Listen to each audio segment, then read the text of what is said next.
Hello and welcome to Carb Addict Now Carnivore. Today I am really delighted to welcome Carly Pitman to our channel. And this Carly I met on the Quit Sugar Summit.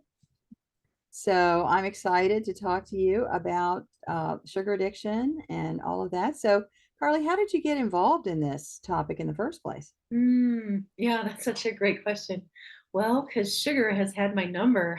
Yeah, it's been, um, yeah, I mean, I can look back as a kid, and I was definitely one of those kids that soothed myself with sweets. But I think it really, I can really notice there was a time where when I was in middle school and I was going through some really difficult things, and um, that was a time where I distinctly remember really relying on food for a lot of comfort. And so that was the time when microwave popcorn had come out, and the cookie dough that you could get in the tube. And our family were Pepsi drinkers. And at that time, they were those kind of 12-ounce glass bottles. And so I remember at that time I wasn't binge eating, but after dinner, I just kind of felt this hollow sadness. And so I'd make my popcorn with my Pepsi, and I wouldn't even bake the cookies. I just kind of eat the dough um, out of the tube. And then when I got older, when I was in high school, my first kind of official eating disorder began. I became bulimic, and I was an athlete at the time. I was a runner, and like a lot of female runners, a lot of pressure to be as small as possible, and um, that desire to, ooh, if I can lose 10 pounds, I'll be able to run faster, and my coach will feel happy with me. Quickly morphed into bulimia, where I was binging and purging, every day. And of course, the foods I love to binge and purge, because I was also not, I was kind of starving myself, and then I would binge and purge. So it was things like, ice cream and candy and cakes, and thus began, it was a several decade journey of, multiple eating disorders. They manifested in all kinds of different ways. But kind of one that was underneath them was definitely the obsession with sugar, as well as an obsession with my body. And a real turning point for me came, I was probably in my 20s when I read Potatoes Not Prozac by Kathleen de Maison. And that was the book where I remember I read it, and wow. And it felt like a real light bulb dawned. And for anyone who hasn't read that book, she was probably one of the first people who started speaking about sugar addiction. And she had, if I remember the book correctly, because it's been a while, she was working with alcoholics at the time. And she found that when she put alcoholics on a low sugar diet, they did so much better. So she started kind of being curious, could sugar be addictive? And she describes in her book what she calls being sugar sensitive, someone's body who has a very heightened reaction to sugar. And that's definitely me. I'm sensitive in general. I react, my body has strong reactions to everything, including sugar, but not just sugar. It's like, and I can explain more. I have low blood sugar, so I'm definitely sensitive to blood sugar swings, but I'm also before when we were just kind of visiting, I talked about some of my experiences with depression. So I think I'm someone who just has, biologically low levels of endorphins and low levels of some dopamine and other those things. So when I eat sugar, it's a huge lift. Um, but I think because I kind of use my body sometimes to really inquire and like what's going on. It's not just sugar, it's like super processed foods. It's like my body, it doesn't, it reacts differently to those than if I'm eating other kinds of foods, even uh, like a banana. If I'm eating a banana versus um, something that's full, that's just really, really processed or full of a lot of sugar, it just, my body responds really differently to it. So like really tuning into that sensitivity.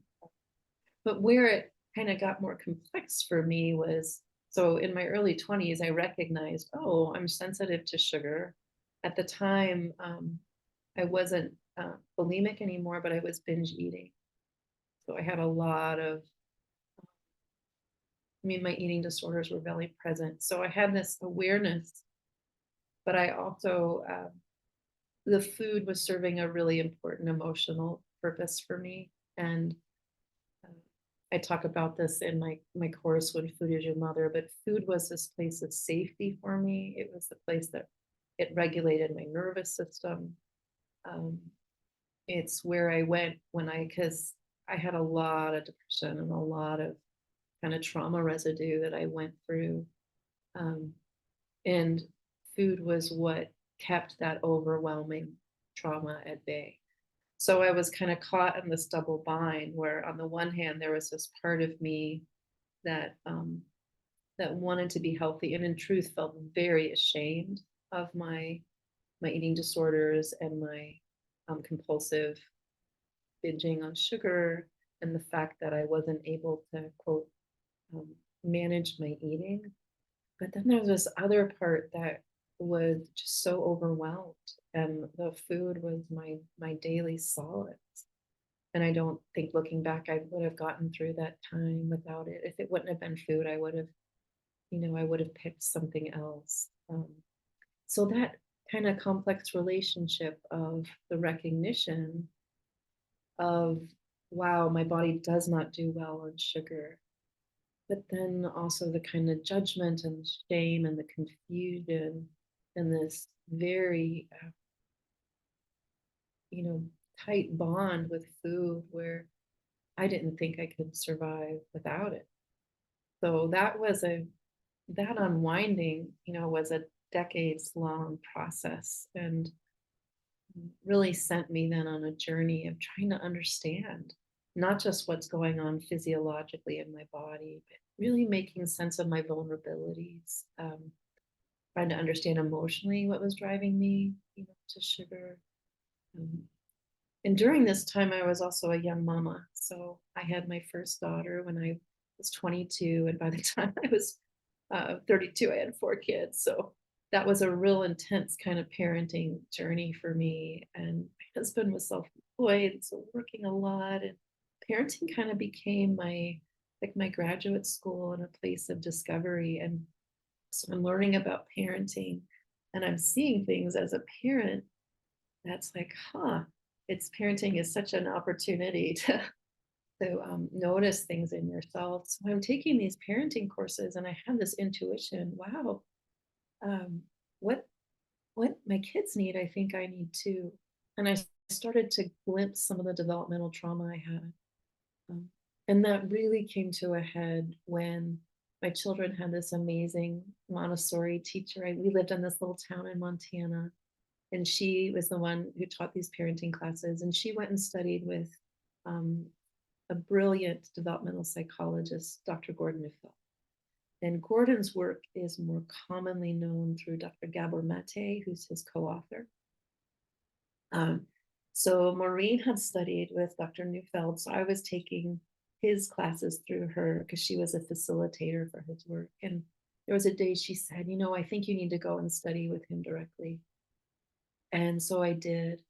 And I began studying his work, and his work changed my life. He's one of those people, just tremendous, tremendous gratitude. And what I discovered, because he kind of maps the developmental process, he maps how, as children, that process can get kind of stuck and how our bodies and nervous systems respond to trauma and rupture. And it was through his class. I remember the day I was sitting at my desk in front of my computer, and it hit me that I could not have prevented my eating disorders if I'd tried. And it came at a whole body level, not just because I cognitively kind of knew that, but this is when it really sank in. And so that kind of opened a door for me of where that unwinding started to kind of go on a deeper level. So that's what kind of led me to my work and to understanding those kind of roots. Because the question for me is, well, what's the vulnerability? What's the sugar protecting? Because we all can do things that on the surface we quite quote know might be helping us. But what's underneath? So that's how my journey began, to try to understand, what's underneath. Why does sugar have such a pull for me? Why was I so vulnerable? And from then, how can I support my healing and um, forgive myself and practice compassion? And that's been my journey ever since. It continues, as well as my experiences with anxiety and depression, because anxiety and depression and the eating disorders have all kind of circled around each other, and they continue to teach and soften me. So that was a long-winded Oh, I'm explanation. so glad you told the whole story, because that's what we need. Yeah, Because we all have our own stories of how, we got, because nobody does anything just because, we're not just grabbing fireflies out of the air and saying, oh, I think I'll do that. There's something right. in here that leads us, these Yeah. different paths. And I so resonate with what you said about realizing that there's more going on here than just the fact that you like certain food. Um, Yes. yeah. Yeah, I Yeah. think we've all been down that path. Right. It's like, what is the food pointing to? What is it? What does it illuminate? What does it reveal? What is it protecting? Is a really powerful question. What is it protecting? I went over on your website and I saw the word polarity, and that really Mm. intrigued me. Polarity, positive, negative, up, down, in, out, light, dark. What is the polarity? What is that about? Mm. Wonder what it was specifically on the website that pointed to you. But one of the I can say that for me, one of the things that has been important about polarity, a couple thoughts come to mind, is kind of resolving some of those polarities, because what we often tend to do is kind of, we're over here on this pole, and then at very well intentioned uh, a desire to heal or what we think is going to help, we go to the other pole, and then we kind of find ourselves in that middle space, because often when we're going from pole to pole, we're kind of rejecting and trying to escape whatever hurt us. Um, so let me give an example to make it really make a little bit more sense. So right now, the class that I'm in with a group of dear people it's called the Align, Heal the Battle with Your Inner Rebel class.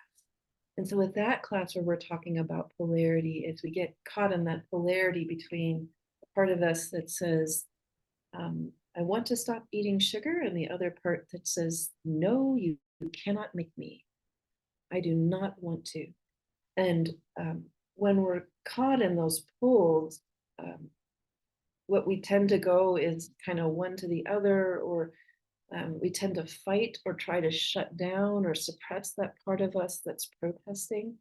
And so one of the things that we're exploring in that class is really to come close to that part of us that protests and to get to know it. And what's going on? What's underneath that? Because often when there's parts of us that resist or protest, there's a good reason. There's some kind of vulnerability there.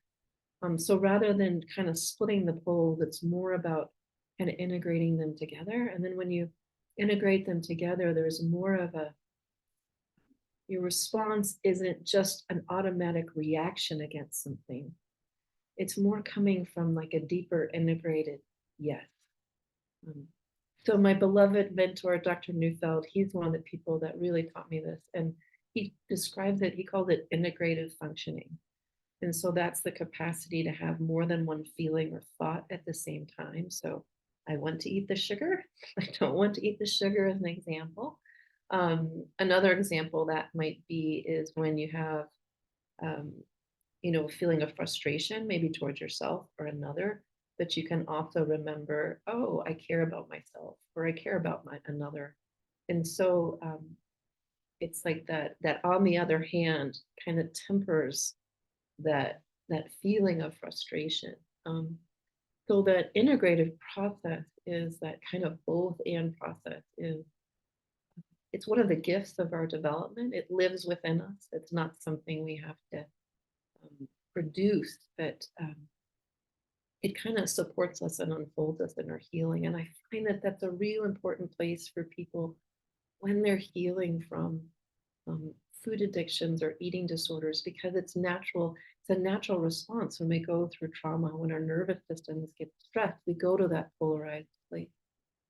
Um, and so it's not to blame or shame ourselves if we notice that in ourselves. But as our nervous systems come down, as we heal, there's more safety to move into the both and, because the both and is very uncomfortable. It's you have to hold that dissonance of the both and the both and the both and that capacity to it doesn't even develop in us until we're 5 to 7 at a minimum. And when we're under stress, that capacity can really go away. So let me give you an example to make it a little more concrete. So in my own life, and I find that's really true with people, for a lot of people, I should say, when they're in recovery with food kind of stuff, is we can have really confused relationships with power, particularly if power was used in really abusive or harmful ways.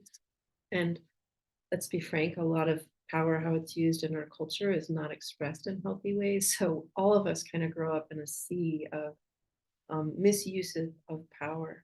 And so what can happen, at least what happened for me, because I got really alarmed by some of the ways I had some sexual abuse as a that's what happened for me in middle school, but even some things that were just more subtle than that, ways that power was abused. So in my mind, it's like power was a bad thing. I went to the opposite pole against power. It's like, I don't want to hurt another, in the way that I was hurt. And so it made me very frightened of expressing power, of even knowing could I be powerful in my being. So that has been kind of part of my healing journey, is rather than going to the opposite pole, which didn't work, because going to a place where I'm avoiding power or avoiding conflict, or anger with another big one for me.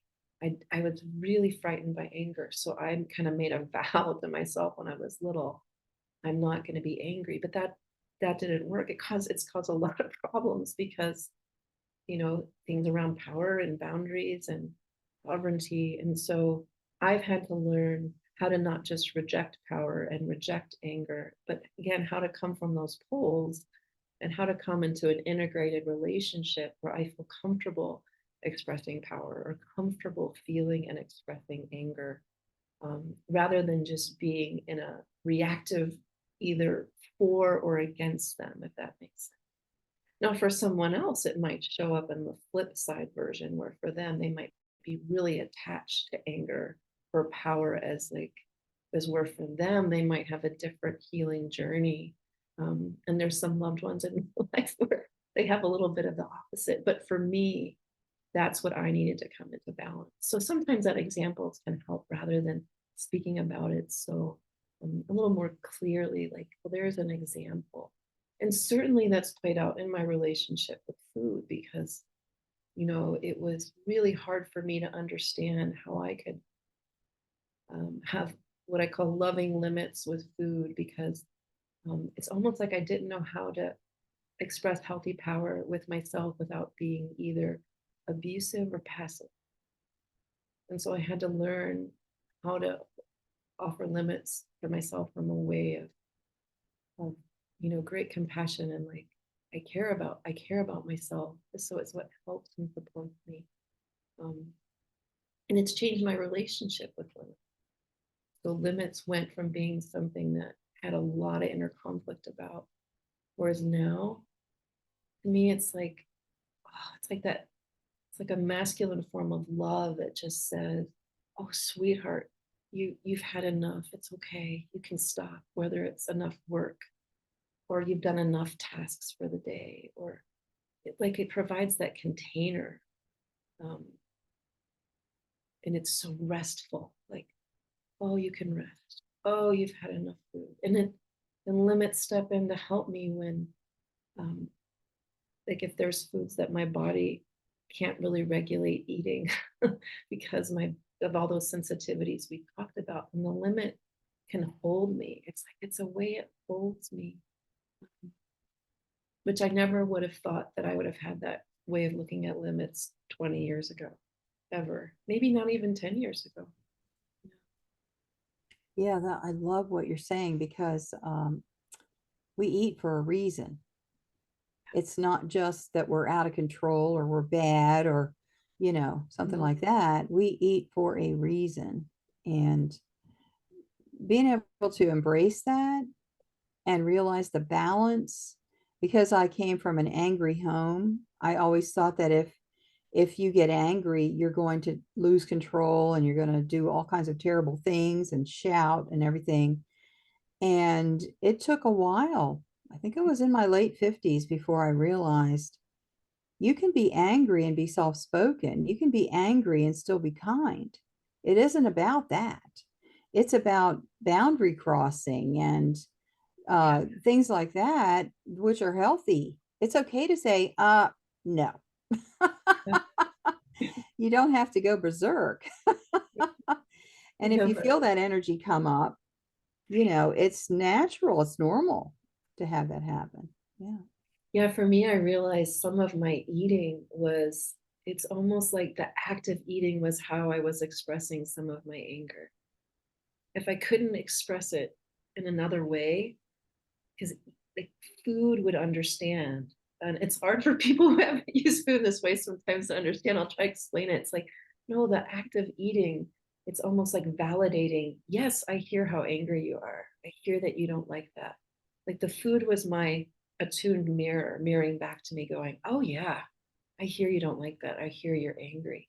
So Mhm. it took a lot of time for me to be able to then find my voice and to be able to express that anger with myself rather than just through food. But yeah, I was smiling while you were talking because I was thinking about a conversation I had with a friend earlier, and I said we were talking about anger, and we actually talk a lot about anger. And she said, "Yeah, I think I'm a teenager with anger." And I said, "I think I'm still in elementary school." Like,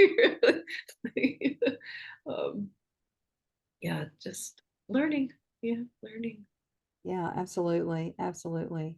One of the things I heard someone say recently was that when someone has an addiction, and this could be any kind of an addiction, it could be alcohol, drugs, it could be anything, they haven't learned how to cope with the stressors and the disappointments and the parts of life that are difficult. They have this escape, Mm-hmm. and eating was that for me, for sure, that I could do that and it was okay. And it comforted me. And then I Yeah, didn't have to go and deal with right. some of those things I didn't know how to deal with.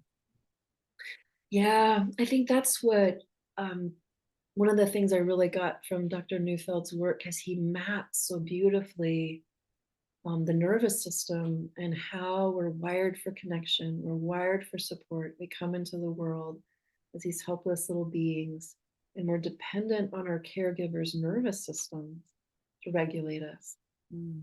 And if we don't have a lot of regulation, it impacts our capacity to regulate. If we don't have experiences of being held through those emotions when we're little, our brains don't learn that they can survive them, not as a indictment against us or but in other words, I guess what I'm trying to say is those capacities are learned in relationship. And that's one of the real important insights that developmental psychology gave me, that if we struggle with that, it's not our fault. Mhm. And if you're someone who's more sensitive, you feel so much more. And that's definitely me. I mean, I feel everything at 120 watts. And it's Mhm. not always easy, to live in the world that way when you're, I'm also a feeling type.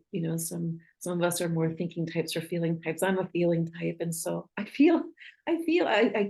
process the world through my feelings. And um, so I feel, and so yeah, that sensitivity. Um, I cry regularly. Crying is part of my self care. Like, I have to have ways to regularly just let down and process. and a lot of what I feel isn't just my own experience, it's just living in our shared world, the heartbreaker in our world or the heartbreak of those I love, or processing or having outlets for anger, outlets for frustration. Those um, having it's almost like emotional hygiene, and Yes. To care for myself in those ways, and that really really helps me having those outlets, um, and having people that supportive people in my life, to help me regulate my nervous system. Um, One of the fields I've studied is interpersonal neurobiology, which is a really big word, but it kind of came about about 25 years ago when we were started to be able to look at the brain. And so once we had the technology look at the brain, we could understand neuroscience started to really be able to see. And a lot of what they were able to see were things we already intuited or things in even other disciplines they were recognizing. So interpersonal neurobiology is understanding how our relationships shape our nervous system, shapes our brain, shapes our biology, how interconnected we are. And to me, it's such a beautiful discipline because it softens so much of the shame that we can take in, particularly growing up in the United States where I live, which is a very individualistic. Um, it's a individualistic culture. It's an achievement based culture versus maybe cultures that are more connected or um, and so there's a lot of focus about the individual, even in recovery circles, although I see that changing.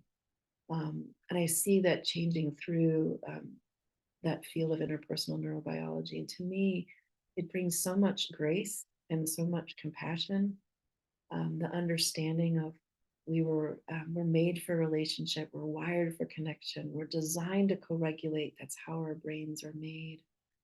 So for me, a big part of my recovery has been learning to trust people, um, and finding safe others that I can lean on so that I can start turning to people rather than food. Because food was such a safe haven. Food wouldn't judge me, it wouldn't shame me, it wouldn't, it could attune to everything I needed. It would invite everything in me. It was like an unconditional loving mother. Um, Whereas learning to trust people or to lean on people, it's what I needed, but it also was the most terrifying thing, particularly because I had so much shame about my eating disorders. So I was hiding a lot and isolating.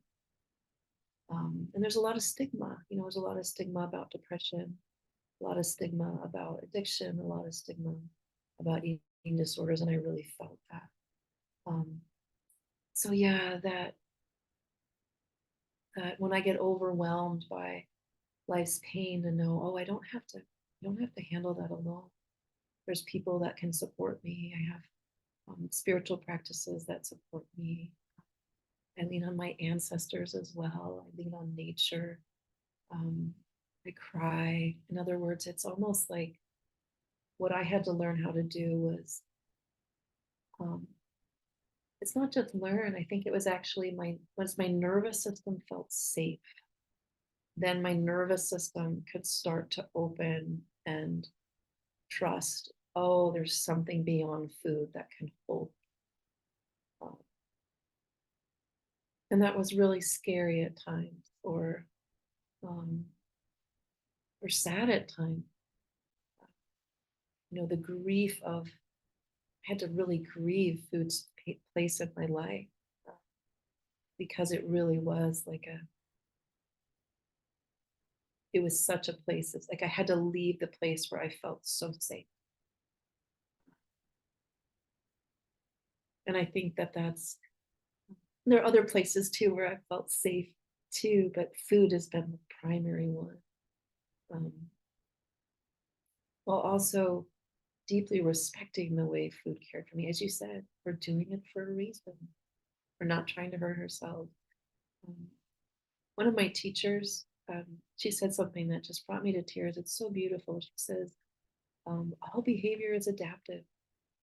So rather than looking at our behavior as disordered or maladaptive, really looking at it as it's the best our nervous system and brain and bodies knew how to do at the time, and they were doing it for an important reason. And so approaching um, any kind of addictive or compulsive pattern in our lives, to me, when I approach it from that way, there's so much more respect. And it's ironic that the more we respect our coping strategies, the more that we can soften, that the more we kind of fight against them or criticize ourselves, or it's almost like, how do we, there's that quote from Henry David Thoreau, it's not what you look at, it's how you see, it's what you see. How do we see ourselves? That's a question that really intrigues me. And time is going by here so quickly.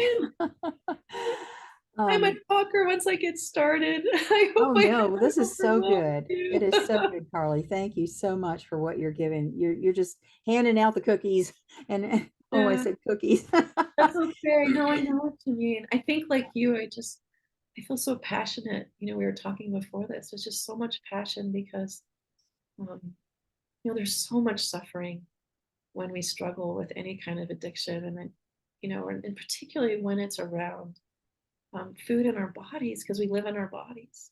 Yes. So we show up in our bodies. And so um, I feel some tears coming because if you look at my body as an adult, you can just see the ups and downs, and you can just track and see where Yes. I was in my eating disorders, super, super skinny in college, times I've been heavy, times I've been in the middle. And it's vulnerable. It's vulnerable to wear your pain on your body. And so part of why I didn't feel safe being with people is I felt like people could just see my pain on my body and Mm-hmm. see where I was and how well I was coping with food. So it's so vulnerable. So like you, I just, anything we can do to ease our mutual suffering it's a gift for all of us, because this is just the human journey. We're all on it.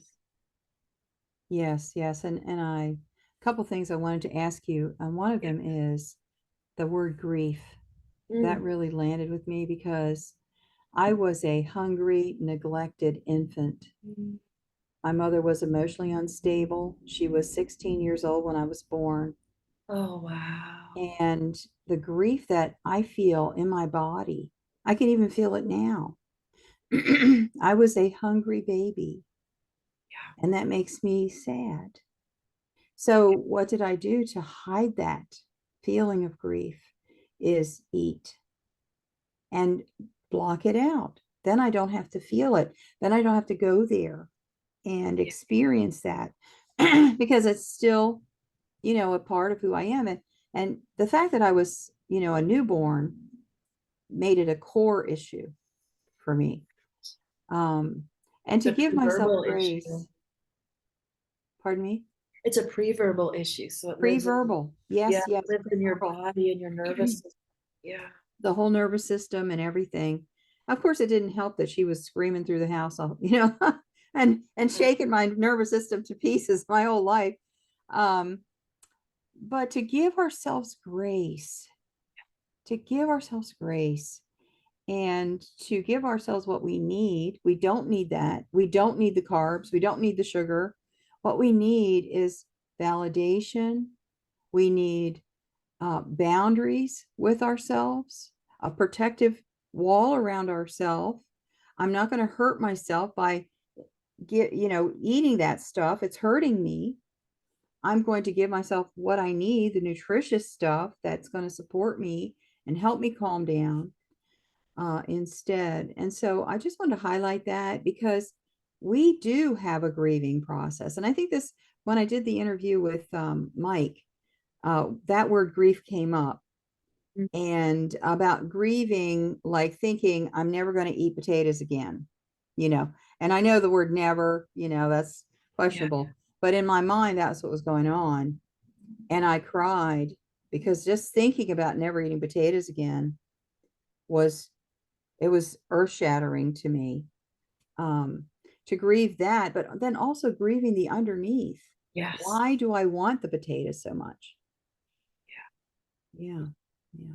Yeah, there are so many layers of grief. I'm remembering a story a woman had where she had a funeral for the foods that she was saying goodbye to. And Wow. grief is actually one of the core things I would say that has been a part of my journey. It's one of the things we talk a lot about and support um, at Growing Human Kindness. And I even went with to study grief with another teacher in Canada, a beautiful man named Stephen Jenkinson, and to truly try to understand grief. I love the way Dr. Neufeld, he says, peers are here to take care of us. And one of the ways nature takes care of us. He Yes. also will say things like, we need to fill the holes that we're filling with food, with sadness. Um, so he taught me that the words sadness and satiation come from the same Latin root. So when we feel our sadness, something in us is satiated. I mean, he's got so much understanding. There's so much I'd love to share, but I think what he taught me was to see grief as my ally. And he says that actually that there's two ways to grow up. One is to get everything we need, which is very few of us. The second is to grieve what we didn't get.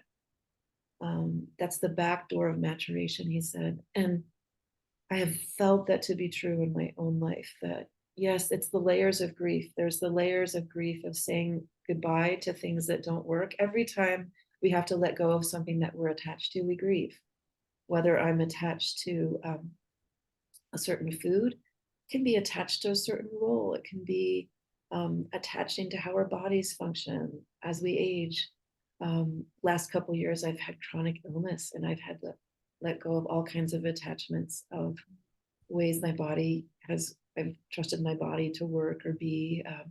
Had to give up almost all dairy, which was really hard because it flares up all my inflammation. I can't have butter, which I'm so grateful for, but I really miss cheese. Mm. But it's like, I think life is a continual letting go. There's so much we have to grieve, the small losses, the big losses, just the inevitable changes of life, but as well as our trauma.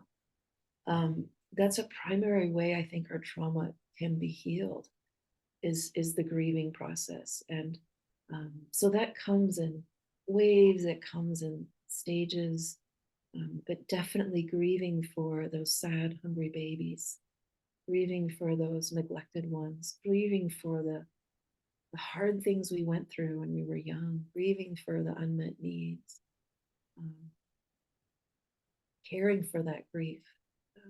Some of the most alive times I've felt in my life are when that grief surfaces and I'm able to really be with it and cry and sob it out without filtering it.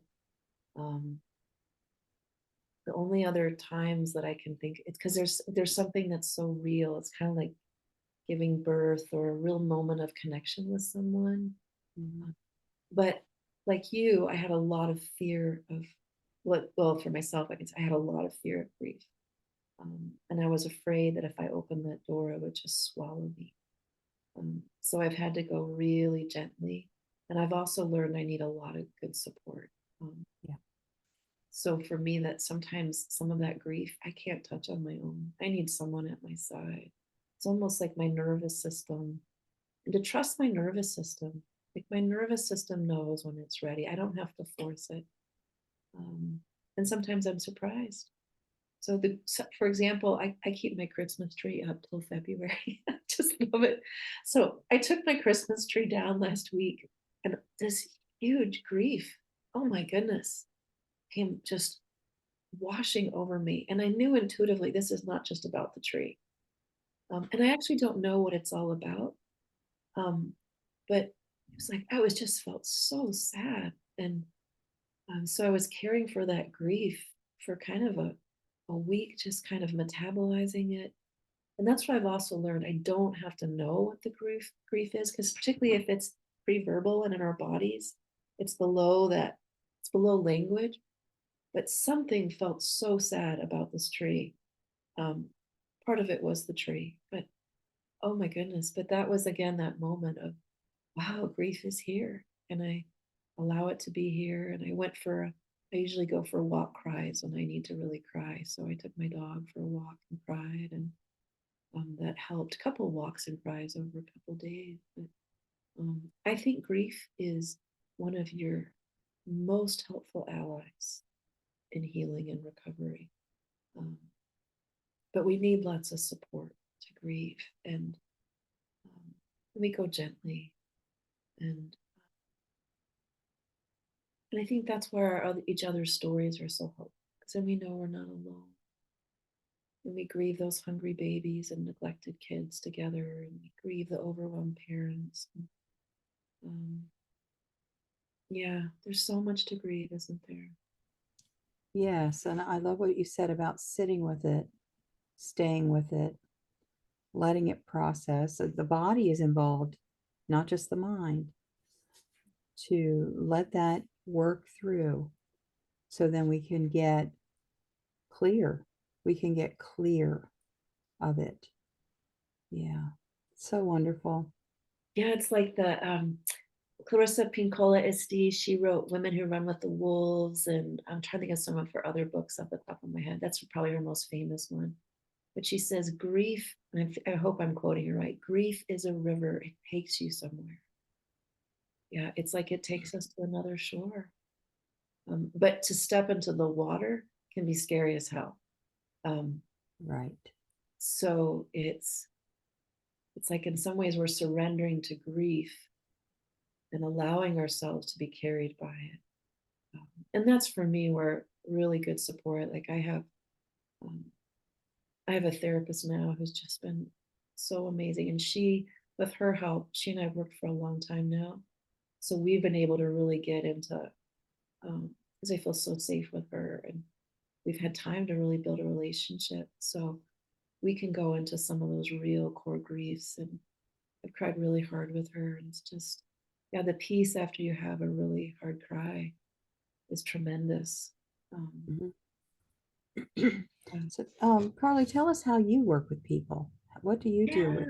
Yeah. Yes. So the primary way I work with people is I offer group classes. So if you go to growinghumankindness.com, you can see I think it's called calendar on the upper right hand corner, and you'll see my upcoming classes. And I offer home study courses as well. Sometimes people prefer that.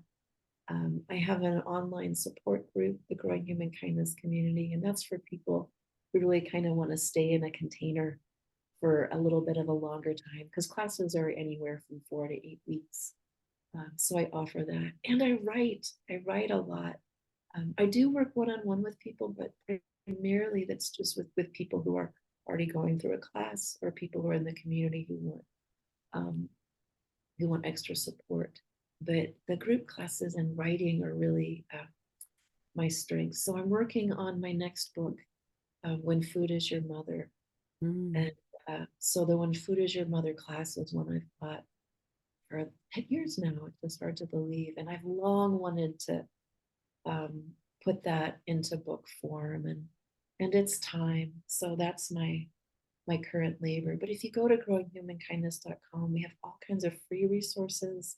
We have a Mighty network that has free resources where you can find um, worksheets and tools and free webinars and all kinds of stuff to help and support. That's a good way to get to know me, just to know, hey, are you my cup of tea? And then if you'd love to join a group class or a home study course. So those are some ways that you can work with me. What a beautiful conversation. Thank you so much. Oh, it's so rich. It actually feels like a really delicious meal. Like I just feel so full after being with you. Yeah, yeah, for Yeah. sure. Yeah. Thank I you will for, put your links in the description. yeah. Yeah. And Carly, I hope we can stay in touch. I Yes. really, yeah, I really resonate with you. I feel your heart. Uh, Yeah, I do too. I think that's why we feel so nourished, is we could feel each other's hearts. yeah, Thank you for absolutely. having me. Thank Oh, you. absolutely. Yeah, yeah. And thank you everyone for being with us today. We'll see you next Sunday. Take care now. Bye.